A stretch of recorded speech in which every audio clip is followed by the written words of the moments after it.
In Part 2, Chapter 7 of Gulliver's Travels, Gulliver is upset that the king holds a low opinion of England, courtesy of his long explanations of his homeland's history and culture, simply designed to open the king's eyes. He fears his summary of England's history may have represented the country unfairly. Gulliver attempts to win the favor of the king by offering to teach him how to make gunpowder, but this backfires big time.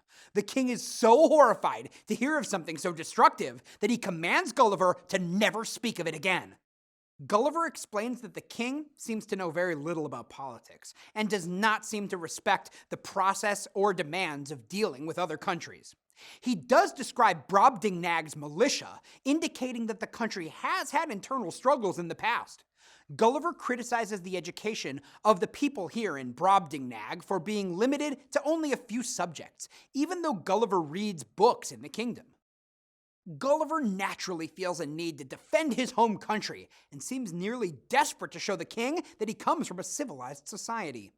Gulliver also wants to show the king that he and his background can be of use to the king, so the king, reeling in horror at the suggestion of gunpowder, is dispiriting to say the least.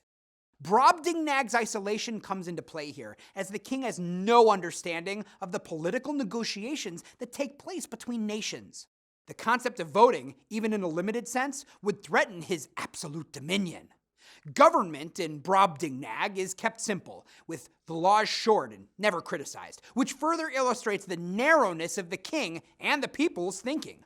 All learning, even poetry and mathematics, is ultimately for practical use, and the Brobdingnagians are uninterested in philosophical or conceptual learning. Many societies, perhaps those of Europe included, can benefit from practicality. Jonathan Swift himself believed that Enlightenment philosophers were too deliberately obscure and theoretical in their thinking. But in Big Brobdingnag, the emphasis on practical knowledge is taken to an extreme and ultimately impractical level.